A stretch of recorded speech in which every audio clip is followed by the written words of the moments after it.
Zoti Sinani, doja që intervistën ta zhvillonim në lidhje të fokusuar në fakt tek skandali i fundit tek Akademia e Sigurisë, ku 56 studentë u elmuan nga ushqimi që konsumuan në mensën e këtij institucioni.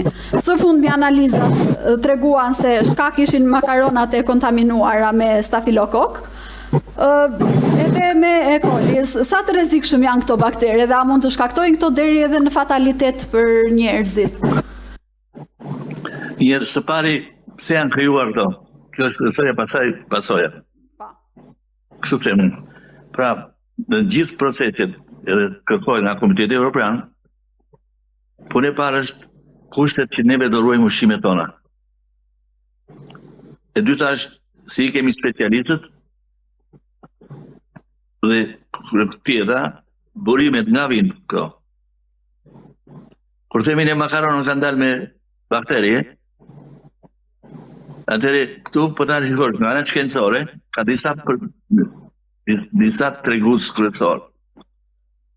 Nga toka, në kërcellin e grurit, futen disa spore që nuk duken. Këto spore ngjiten deri lart dhe vetë deri në kokër. Aty flenë. Kur këto i qonë në kushtet e tjera, kur në rastin tonë, kur bëhet makarona, kokra e grurit, këto flenë aty. Pastaj kur zgjehet për të bërë makarona, për të bërë gjellë, këto ngjallen edhe bëhen helm për organizmin e njeriut. Pra, është një variant këtë. Varianti tjetër është tash kushtet se si kanë qenë këto kushtet që është bërë gjella, që është bërë makaronja e tjera. Do të thënë, a janë kushtet higjieno-sanitare që plotësojnë kushtet për të prodhuar ushqime për njerëzit? A ku janë gabimet tu? Do të thënë, a janë duart e lara, ato tenxhere të gjitha janë bërë në kushteve? Pra, është e dyta që mund të jetë. Dhe në qoftë se do përjashtojmë një nga këto, atëre e para është shumë e thellë. Do të thënë, kjo ka ardhur nga toka, rritur ashtu dhe nuk është kollaj ta zbulosh. Po në qoftë se është nga ana e higjienës dhe përpunimit në kuzhinë, atëre këtu ka përgjegjësi që duhet të bëjnë ata që e kanë bërë këtë punë, që e kanë lejuar të dalin. Kjo tani na mëson neve se është një fakt dhe me që po rritet temperatura e ambientit në gjithë vendin, këto ushqimet, të gjitha produktet ushqimore, shtazore dhe bimore, marrin frymë intensivisht tonë. Pra, frymarrja biologjike do të thotë kokrën e grurit, kokrën e mollës, miqit, gjitha veprojnë oksigjeni i ajrit duke i zbërthyer në gaz karbonik, ujë dhe nxehtësi. Duke i zbërthyer në këtë mënyrë, i japin myke,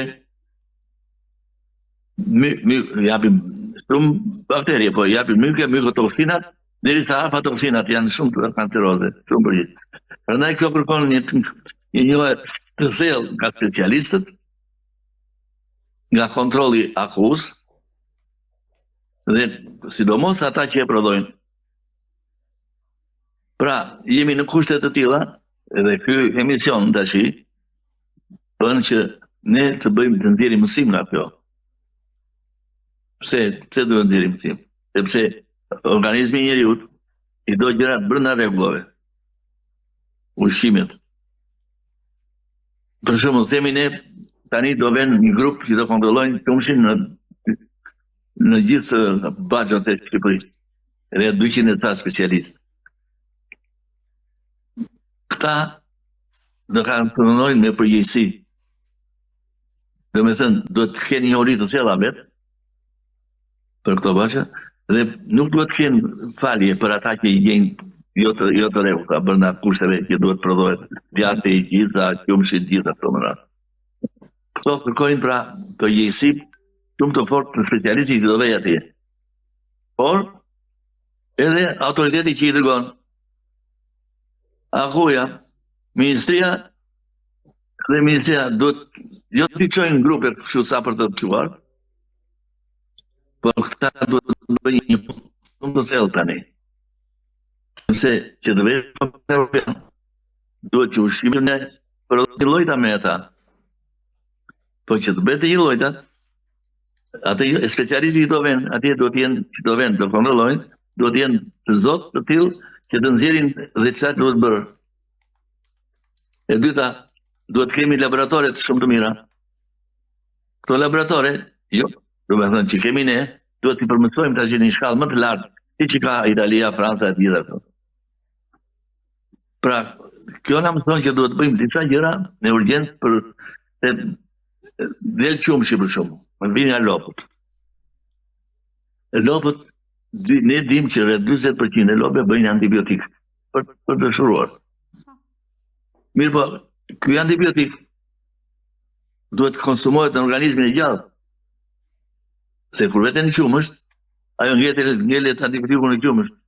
Dhe ky antibiotik që ngelet në qumësht, dëmton jo vetëm organizmin e të mëdheve, po të fëmijëve sidomos. Krijon shumë ndikon shumë keq në organizmin e fëmijëve. Pra, të gjitha këto kërkojnë një kontroll të vazhdueshëm dhe një ndjekje brenda rregullave. Ose ucell mishi, lopa. Doli mishi me njerë, tash është një rregull. Për gjitha këto që themi ne shtatzoret, mishi, qumshi, veza, këto duhet futen me njerë, ta dalin në 4 gradë. Dhe nëse të mishin do ta ruajmë për një kohë. Sa po të jenë sa po seren, duhet të futen në 4 gradë. Edhe qumshi direkt, edhe vezë të gjitha. Pastaj, nëse do të ruajnë sipas kohës që duhet, nëse mishi do për një kohë të gjatë, atëherë duhet të mbahet në -18 gradë. Për 6 muaj. Vezët në 4 gradë 10 deri në 12 ditë. Qumshi direkt vetëm 6 ditë në 4 gradë. Pra, janë ca rregulla që duhet të zbatohen tash, sepse rritja e temperaturës së ambientit rrit shumë atë që thamë, frymëmarrjen biologjike. Pra kërkon rregull absolut të teknologjisë ushqimore. Tani për shembull, nëse të mishin ose sallamin e gjitha këto të mishit i mbajmë në temperatura jo brenda rregullave. Po doja të dilja në fakt edhe tek rreziku që na vjen nga ushqimet nga ushqimet e përpunuara, sidomos në një Ja do të them, tani do vazhdoj. Ushqimet e përpunuara ka një rregull që ato duhet brenda 2 orëve mund të mbahen në një ambientin jashtë. Po kaloj 2 orë, ato fillojnë me njerë, ato që thamë ne, frymëmarrja biologjike e shpejtë. Prandaj detyrimisht duhet futen në frigorifer. Pra, 2 orë, jo më tepër. Nësa për shumë prodhime të tjera, orizin dhe këto që janë bërë një gjellë, janë përpunuar bërë pilafe gjitha dhe ti e ke lënë në shtëpi tash, si ambicje, dhe kur vin nga puna, merr pilafin ose makaronin këto dhe i ngro. Po i ngrodi në temperaturë mbi 70 gradë, atëherë ajo dëmton organizmin tonë. Sepse këto ushqime që bëhen gjellë dhe bëhen gati për konsum, këto janë përthyer aminoacidet, acidet yndyror, proteinat janë zbërthyer një që bëjë gjella dhe bëre shishme. Nëse kjo e zbërthyer tash, do të zbërthehet përsëri, është shumë e dëmshme. Pra, jo më shumë se 30. Ushqimet e gatuara. Prandaj po them, ushqimet e gatuara direkt 2 orë edhe futen në frigorifer mund të lihen. Po tjetë se ke për një kohë të gjatë, për shembull ke vajtur në punë e do kthehesh, atëherë këto ushqime të përpunuara nuk duhet të kalojnë temperaturat mbi 70 gradë. Kur e bën për ta ngrohur, për ta nxehur. Sepse, si që thash, fillon zbërthimi edhe njerë i atyre që janë zbërthyer. Dhe duke zbërthyer përsëri, dëmtojnë organizmin tonë, janë i krijojnë kushte për zhvillimin e bakterieve, sidomos Streptococcus, Staphylococcus, biliarin deri dhe viruset. Prandaj kujdesi është rregulli absolut për ta ndjekur gjithmonë, sidomos në këto që janë për prodhim për kuzhina të mëdha, siç është ajo e policisë. Aty rregulli do të jetë shumë i fortë. Domethënë, që nga marrja e ruajtja e lëndës parë, si makarona, orizi, të gjitha këto si janë ruajtur, në çfarë temperaturë janë ruajtur. Pastaj ai që e bën, që ka marrë përsipër për të prodhuar gjell për studentët apo për njerëzit e tjerë, duhet të zbatojë rregullat e plota. Nuk duhet ta prodhoj sot në drek e ta lë për nesër darkën tjetër. Këto do të qofseri bën, e thamne, 2 orë mund ta lësh maksimum, pastaj e fut në frigorifer. Po dhe frigoriferi në 4 gradë nuk rri për shumë kohë. Sipas llojit të ushqimit që do jetë. Vezë e kanë ndryshe, mishi kanë ndryshe, pasuri, to e kanë, domethënë se cila ka për regjimin e vet. Kjo ishte pyetja tani? Po. Kjo ishte sepse doja domethënë kushtet e ruajtjes të ushqimeve të gatuara dhe të ushqimeve, domethënë që ne i rikonsumojmë përsëri, po themi që ishte fiks kjo përgjigja. Tani në fakt po. Ne duke folur për këto, dhe që folur vazhdimisht edhe në televizor të tjerë, edhe kjo që u bë si problem i madh, edhe bëri shumë mirë që u bë problem i madh kjo e policisë, sepse edhe njerëzit, konsumatorët, e pan që pas ka rrezik nga kjo punë. E kanë dëgjuar vazhdimisht ushqimet, janë rreziku. Po rreziku ndodhi. Dhe isa ndodhi atëherë duhet ta ndalojmë të mos ndodhi. Do zbatojmë rregullat teknologjike të ruajtjes. Dhe po zbatove ato, nuk bie gjë. Tani që është nxehtë dhe rritet temperatura akoma, është rreziku i prishjes së ushqimeve. Por, nëse i mbajmë në këto temperatura që thamë, atëherë jemi në rregull. Kjo kërkon atje për shembull këto femine në supermerkat për shembull. Ju keni parë që në mes aty ka një frigorifer. Aty ka edhe pula, edhe mish, edhe djath, edhe vezë, edhe qumë, ka prodhimet shtazore. Pra po thoni që si në të ruajtura sipas temperaturave, por janë të gjitha bashkë. Jo, janë temperatura, po 4 gradë njerë është i domosdoshëm për gjitha. 3 deri në 4 gradë. Dhe ai se kanë një prodhim teknolog ata.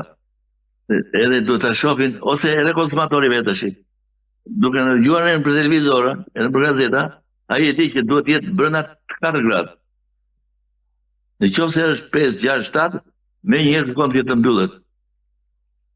Pra, e bën të ndëgjeshëm këto që bëjmë ne, që po dëgjojmë vazhdimisht tash, që sidomos kjo e policisë dhe të tjera, kjo na bën që të jemi më të vëmendshëm në gjithë prodhimet tona.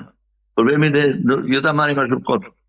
Futemi të marrim pulën, pula mund të jetë temperatura 7 ose 10 gradë, nuk lejohet.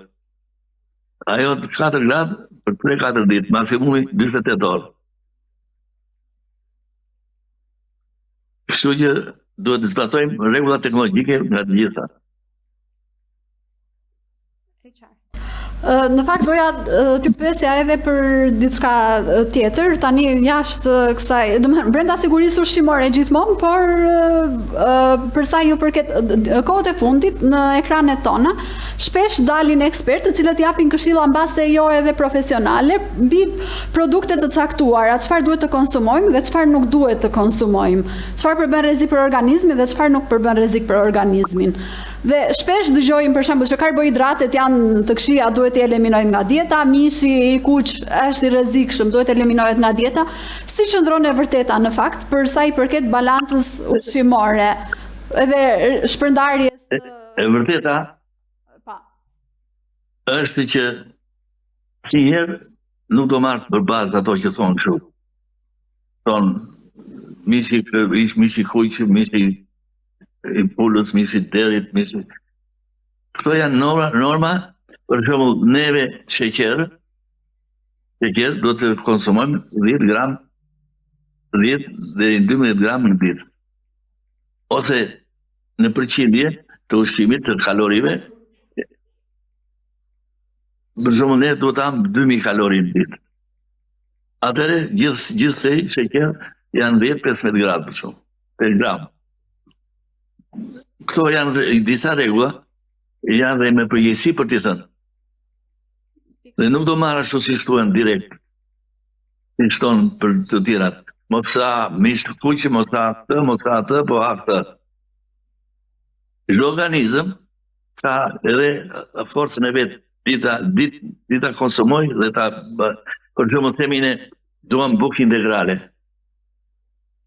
Buka integrale që kërkojmë përsi tash i themi, se duhet integrale, sepse ajo ka gjithë kokën e grurit të bluar brenda, edhe ka shumë fibra, dhe kur ham atë, ajo nuk vete direkt në gjak, nuk shpërthehet direkt e karbohidratet në gjak, por ecën me kadal sepse fibrat treten me shumë vëmendje.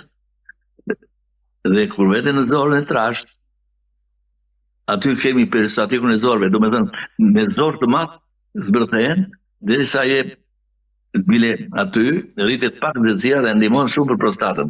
Pra, këto ushqime që themi ne, njëri mund ta bëj, tjetri jo. Këto janë të organizmit dhe duam direkt me mjekun që ti do kesh konsult të vazhdueshme nëse do të konsultosh. Por organizmi është kontrolli më i mirë vetë njeriu. E kontrollon çfarë duhet të haj, sa duhet të haj, në darkë në mëngjes. Si që do të unë për shumë, të thëmë, njëri ka qef në mëngjes të pi lëng shteke, ves edhe në një tjetër të vogël. Tjetëri nuk i bën mirë kjo, se mund të ketë aciditet të lartë në stomakun e tij. Pra njëri ti bën, tjetëri si bën.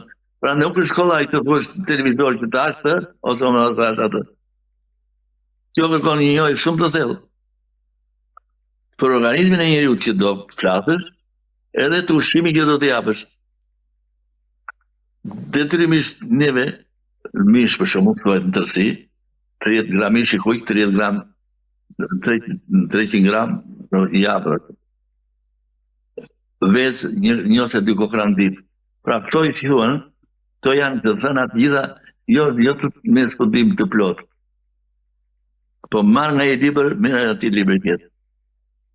Pra kërkoj një vëmendje të madhe nga organizmi i njeriu. Do të thënë, sa mban ai dhe çfarë duhet të haj. Se disa ulin kolesterolin thonë. Mirë po e kanë ulur aq shumë sa e çojnë deri në 100-110. Mirë po kolesteroli është ushqimi bazë për organizmin e njeriu. Po ta lësh fare, atëherë kalon dobësohet e bet nuk përballon dot jetën. Pra do të jetë një normë të caktuar. Edhe kanë themi ne 200. Por disa të tjerë thonë 210-220. Pra këto kanë shumë përgjegjësi për t'i thënë. Në tërësi, çfarë do të ashtu, sa do të jetë kolesteroli, sa do të jetë sheqernat, karbohidratet që thonë atje. Por tani një gjë është që duhet ta kemi kujdes tani. Me që do futemi në BE, duhet që çdo ushqim i begatitur, në kavanoz apo kudo, duhet të ketë kodin LOC. Kodi LOC ka ardhur ky ushqim, lopa. Ti kur vin nga edhe në si kanë ndjekur procesin. Do të thënë, a shtrujt në këto temperatura që duhen? A ka kalorit? Për organizmin, për cilin organizmin dhe aty i thotë të gjitha dhe ky kodi LOC është një pasaport që jepet ushqimeve tona. Dhe kjo pasaport, kjo kodi lot, nuk shkelet kollaj. Në qoftë se gjendet që shkelet ky, atëherë dënimi duhet të jetë shumë i fortë se sa ata që vjedhin. Sepse shkatërrohet organizmi. Pra, do të ndjekim edhe nuk mund të futesh në BE pa patur sakt kodin lot. Edhe do të jetë i vërtet, dhe i sakt do të thotë që analizat janë bërë, jenë me përgjegjësi të madhe, që të jenë shkruar atje dhe ai që merr një italian, një francez, ta ketë një lloj problem këtu. Pra, të jetë i mirë, e i sigurt, siç atje në Francë edhe në tek neve. Këtë do të arrim ne. Prandaj po vetë grupi po kontrollon tash baxhet e qumshit, 200 vetë. Të gjitha produktet duhet të kalojnë një kontroll të tillë që të bëhet arrim atje në një kod lot të tillë që të ketë të shkruar të gjitha analizat që ka ky produkt që do të shitet dhe konsumohet. Në fakt, një nga kemi ceduar për sa jo përket edhe grup kapitujve. Në fakt, një nga ato është edhe siguria ushqimore dhe këtë në fakt e pranon edhe vetë kryeministri, sepse në apelin e tij gjithmonë, në apelin më i madh është kjo e sigurisë ushqimore. Në ditët e fundit është artikuluar shumë edhe nga ana e politikës apo edhe nga ana e mediave, por gjithmonë në fakt kujdesi nuk është asnjëherë i tepërt, edhe prandaj edhe unë risolla edhe një herë tjetër si tematikë. Jo, e bat edhe që po e marrim ne sot, kjo është me shumë, kjo është një arritje. Është një, domethënë dhe televizori juaj, që merr të është me shumë, kjo është nga më të bukurat. Se saluta që bëjnë atje në parlament, Berisha me ata, me llafe. Këtu është ushqimi është jeta dhe vdekja. Pra, do të kemi gjithë, për shembull, do të kemi të dimë që organizmi i njeriut ka një pH, një aciditet 7 dhe 4. Ky pH, nëse ulet, vetë 6, atëherë kalon në acid. Krijon nga ushqimet ja, atëherë do kalon në acid, ai krijon radikalet e lira. Keni parë që fishket njeriu. Pra, këto janë të gjitha që duhet i dinë specialistët edhe me përgjegjësi çfarë ushqimi do haj pastaj. Këto janë edhe të tjera pastaj ka. Po edhe unë në fakt doja që të ndaleshim pikërisht te këto pika, domethënë te kushtet e ruajtjes, tek kujdesi që duhet të bëjmë temperaturat e larta, apo edhe tek ushqimet të cilat duhet i konsumojmë edhe sipas sasisë së dur, dhe këto nga një ekspert. Po i tham gjithanë, kushtet e ruajtjes janë baza. Duke qenë kushtet që bëfemi ne gruri. Po, aty është kjo. Po një gjë e mirë ndodhi. Kryeministri para 3 muajsh foli shumë rënd për akun, Autoritetin Kombëtar të Kontrollit të Ushqimit. Të ndrojnë specialistët. Të vijen, jo të ndrojnë, po të vijen ata që meritojnë.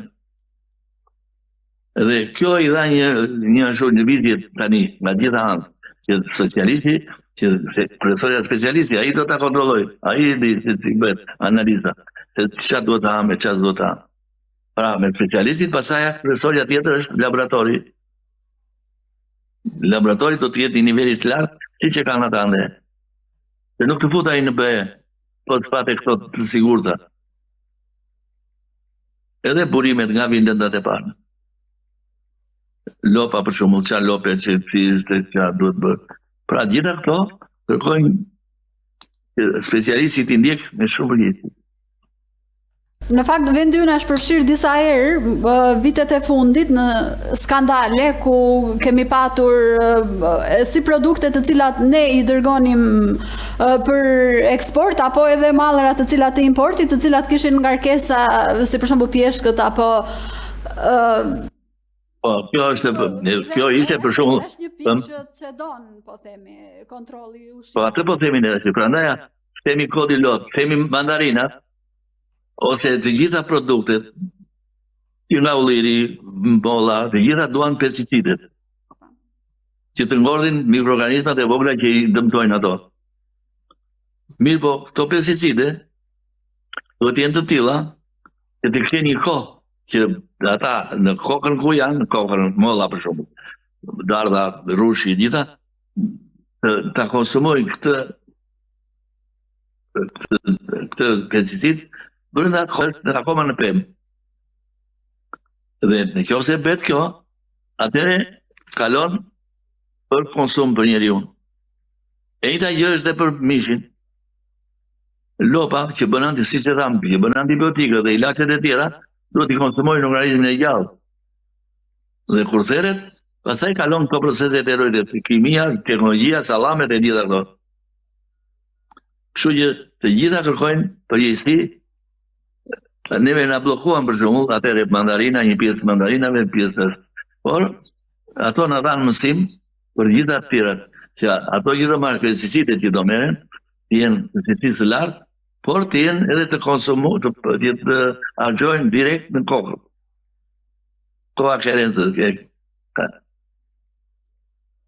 A ka vendi një politik, po themi, të pesticideve, të cilat, po themi një updateim të listës të pesticideve që tashmë në Bashkimin Evropian ka ndalë jashtë përdorimit, sepse edhe një nga problematikat ishte kjo, që ishin pesticide të cilat në Bashkimin Evropian ishin ndaluar, po themi, prej disa kohësh dhe në vendin ton aplikoheshin akoma. Po kjo është kjo. U bët të kjo punë, ta të konsumoheshin. Por, për mendimin tim, ishte që gabim ato, derisa ato janë të dëmshme në organizmin, duhet të jepim një kujdes që kjo se ajo për shumë do 5 gram për kilogram, atëre do të japë 2 gram nga kjo që është e dëmshme, kjo që është ndaluar. Edhe tjetra nga jo e mira fare që të bëhet një e tillë që mos të dërndoj organizmin tonë. Kështu që gjitha këto kërkojnë atë i tanë në specialistit. Të ndjeki do t'i edhi pesticidet. Dhe çfarë do t'i edhi dhe përse. Dhe kryesorja këtu është çfarë do blejë këta që blejnë, që merren me pesticide. Do të blejnë ato që janë të mirë, që mund të përballojnë organizmi. Po bleu ato më të lirat, dhe janë të dëmshme organizmin, këtu është pika që kontrollon akuja, prandaj autoriteti i ushqimit. Duhet t'i kontrollojë të gjitha ato merat, çdo gjë duhet të jetë në kontroll të plot nga autoriteti kombëtar i ushqimit, nga Ministria e Bujqësisë së Ushqimit, specialistë që e bën, pra kërkon një koordinim shumë të fortë, që tani me kërkesën që ka Komiteti Evropian, detyrimisht do ta bëjmë.